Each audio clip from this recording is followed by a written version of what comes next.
बिस्मिल्लाहिर्रहमानिर्रहीम, अस्सलाम वालेकुम। हक न्यूज़ के साथ मैं हूं तौसीफ अली स्वाति। नाज़रीन, स्पीकर पंजाब असम्बली और मुस्लिम लीग काफ के रहनुमा चौधरी परवेज इलाही ने कहा है कि जल्द इलेक्शन का ऐलान कर दें। इमरान ने हुकूमत को कुछ दिन की मोहलत दी है।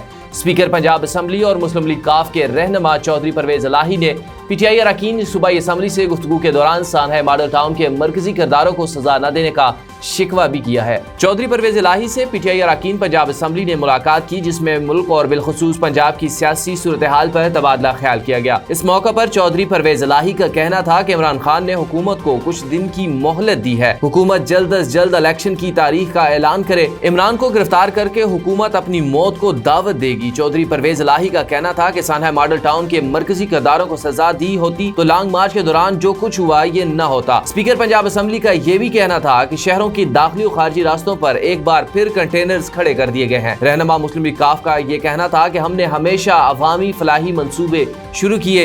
रेस्क्यू 1112 पंजाब में भरपूर कामयाबी के साथ चल रही है। ये सर्विस सिंध हुकूमत ने भी शुरू कर दी है। इनका शुक्रिया अदा करते हैं। नाज़रीन, याद रहे कि गुज़िश्ता रोज स्पीकर पंजाब असम्बली चौधरी परवेज इलाही ने पाकिस्तान तहरीक इंसाफ को मशवरा दिया था कि वो कौमी असम्बली से अपने इस्तीफे वापस ले लें, क्योंकि कौमी असम्बली अवाम के लिए आवाज उठाने का एक बेहतर फोरम है।